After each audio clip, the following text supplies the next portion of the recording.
podcast pertama dan terakhir bareng kita dari kelas 2024D Ilmu Administrasi Negara UNESA. Karena tak kenal maka tak sayang nih Kak, boleh dong kenalan dulu. Boleh banget. Dari aku dulu. Halo, kenalin nama aku Farisa Firji Ramadhani dengan akhiran NIM 136. Halo Risa. Dan aku Anggita Nandai Kusuma dengan akhiran NIM 146. Halo kita. Terakhir ada aku Cahaya Mulyadara dengan akhiran NIM 155. Halo saya. Halo semuanya. Nah, kali ini kita mau bahas apa nih Kak di podcast ini? Kali ini kita akan bahas dan kupas tuntas tentang kasus di Pengadilan Tata Usaha Negara Surabaya atau PTUN Surabaya. Kita di PTUN ini mau bahas kasus apa sih Kak sebenarnya? Jadi kita hari ini bakal bahas kasus tentang tindakan administrasi pemerintah atau tindakan faktual. Nah, gimana kalau kita langsung masuk ke identitas kasusnya aja? Boleh. Boleh. Langsung aja ke Oke. identitas kasus Nah, ya. langsung masuk.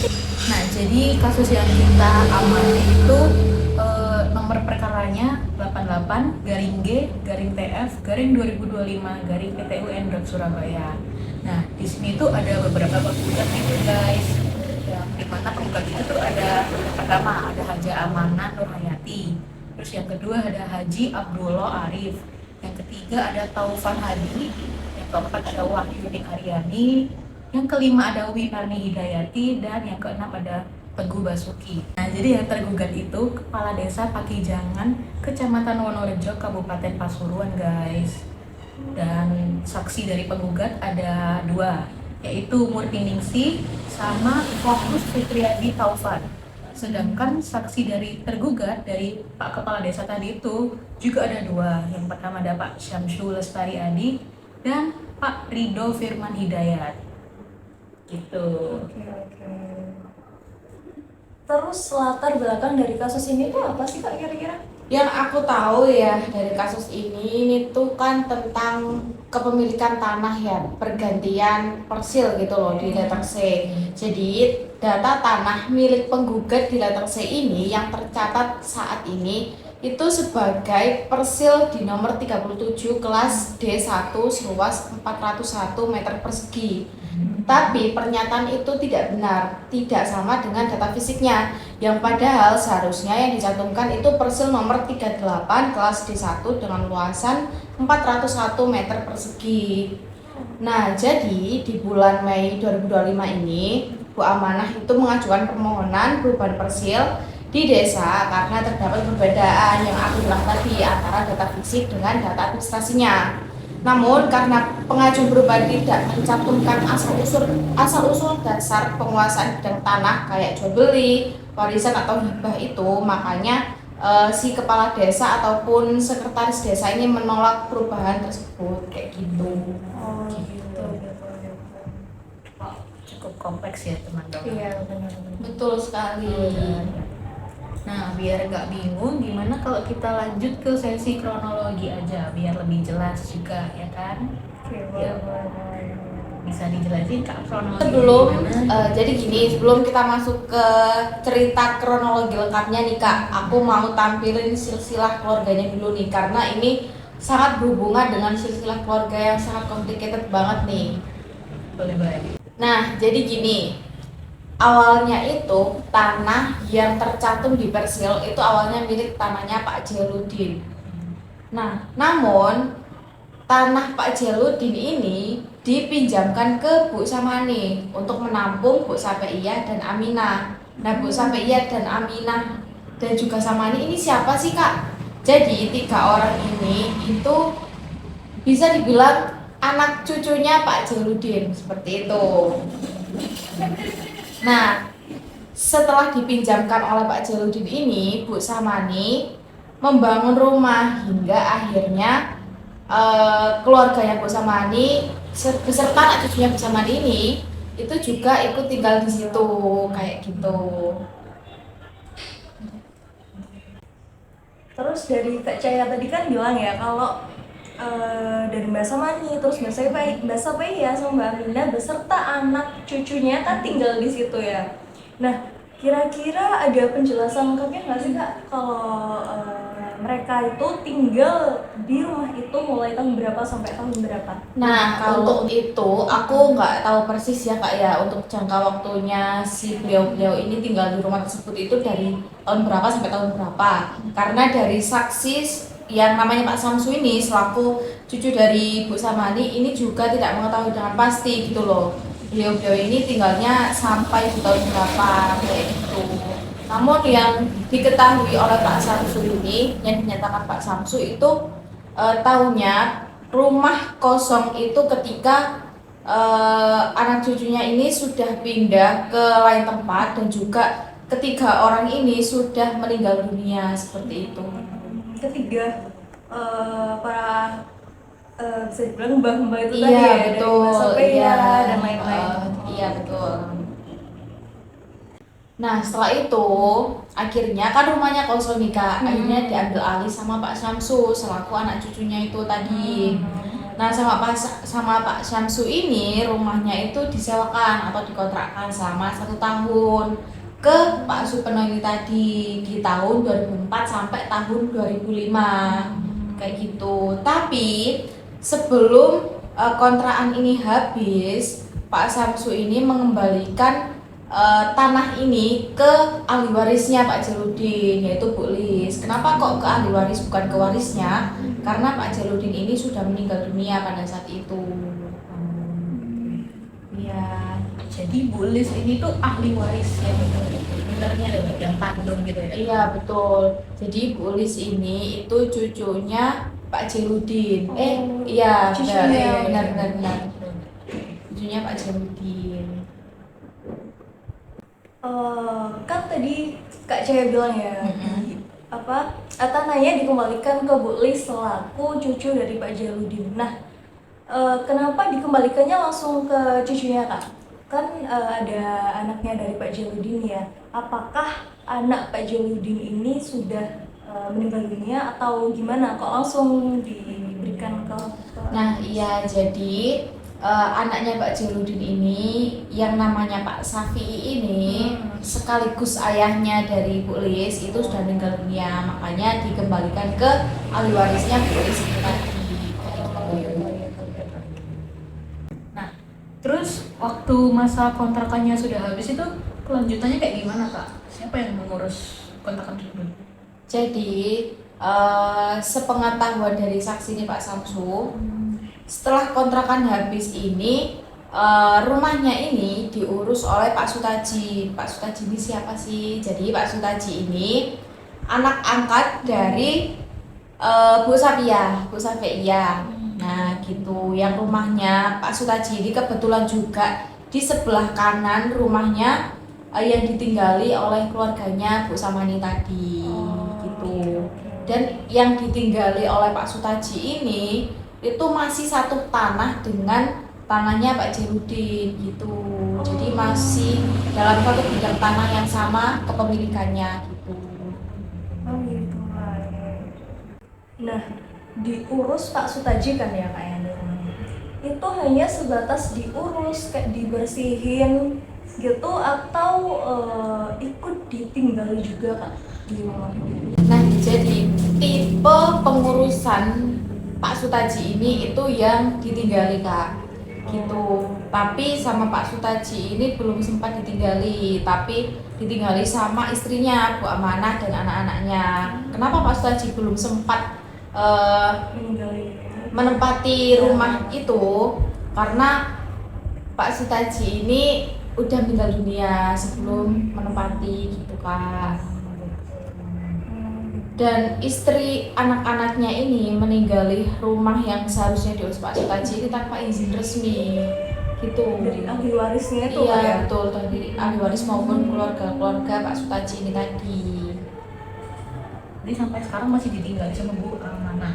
Ya, nah sebenarnya ini kan dua rumah ya Kak ya, yang tadi rumahnya Bu Samali dan juga Pak Sutaji, dua rumah bersebelahan. Tapi sama Bu Amanah sekarang itu dijadikan satu rumah gitu di satu tanah yang sama itu tadi. Wah, besar banget gak sih rumahnya? Besar banget sih harusnya itu. Rumah jadi satu rumah. Guys, terus hubungannya sama perubahan persil 37 ke 38 ini apa ya lah? Gini, jadi perubahan nomor persil itu harus berdasarkan ada dasar atau kejelasan atas kepemilikan tanah tadi Kak. Nah, karena Bu Amanah ini tidak punya bukti yang jelas atas dasar kepemilikan tanah itu tadi, entah yang aku sebutin kayak tadi ada hibah, warisan atau jual beli tadi, maka dari itu Sekdes dan Kadesnya tidak mengajukan permintaan perubahan persil. Gitu. Oh, jadi dari akar permasalahan persil ini tadi tuh makanya kasus ini sampai naik ke PT UN gitu Kak? Iya, benar-benar. Oke. Terus ya, kalau aku lihat di webnya si PT UN Surabaya ini, kasus ini pertama kali didaftarkan itu tanggal 25 Juli tahun 2025, yaitu hari Jumat. Terus sidang pertamanya dimulai tanggal 2 September tahun 2025 juga, hari Selasa. Lalu dari yang aku tahu, status sidang terakhir ini itu pemeriksaan lokasi yang diperkarakan, yaitu tanggal 14 November tahun 2025, yaitu hari Jumat.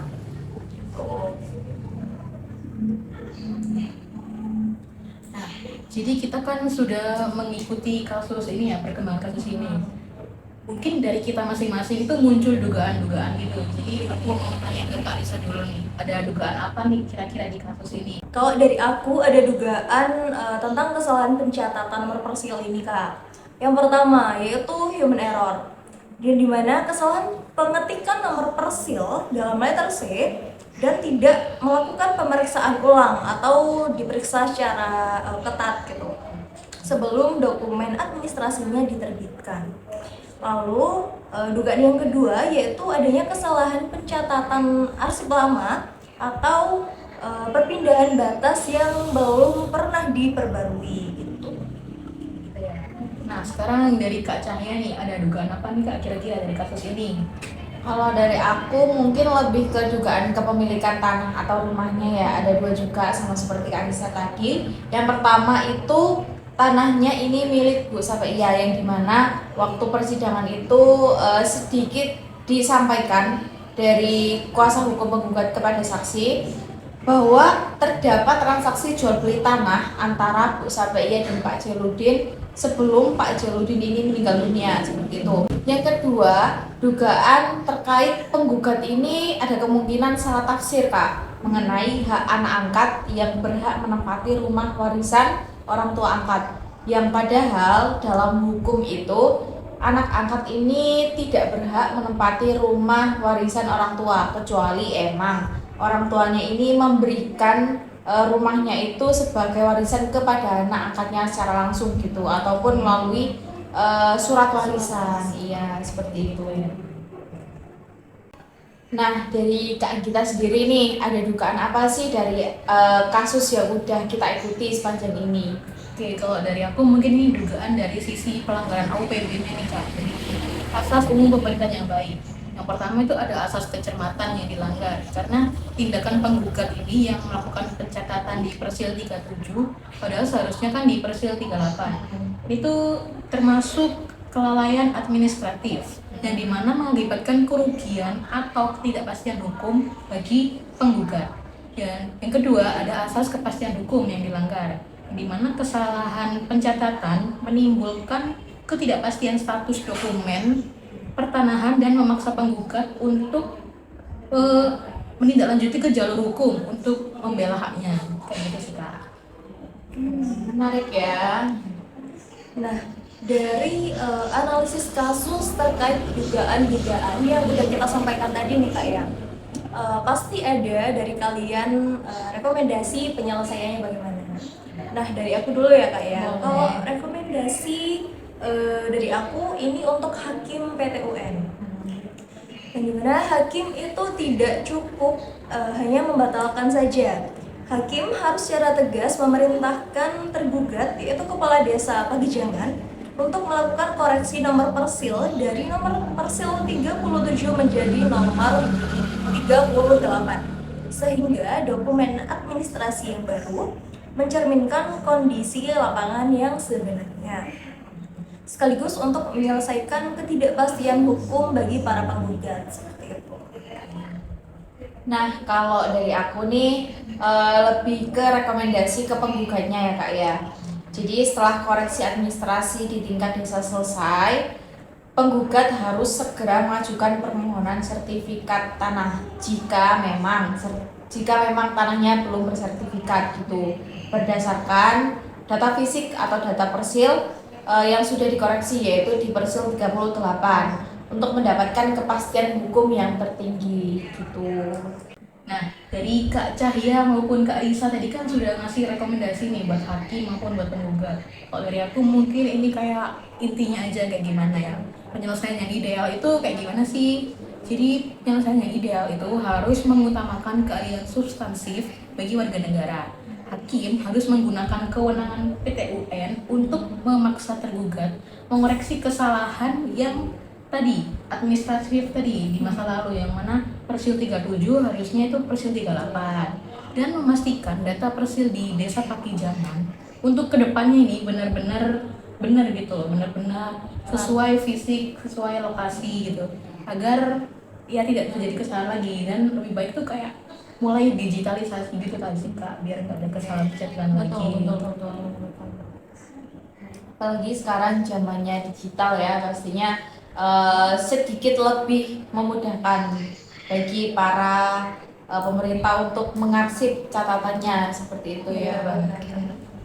Nah, karena kita udah mengupas tuntas nih Kak tentang kasus administrasi pemerintah atau tindakan aktual di PT UN Surabaya di nomor 88, dari kronologi sampai dengan rekomendasi penyelesaian dari kita masing-masing. Maka dari itu kami selaku kelompok 12 dari mata kuliah Hukum Administrasi Negara kelas 2024D pamit undur diri. Selamat tinggal dan sampai jumpa.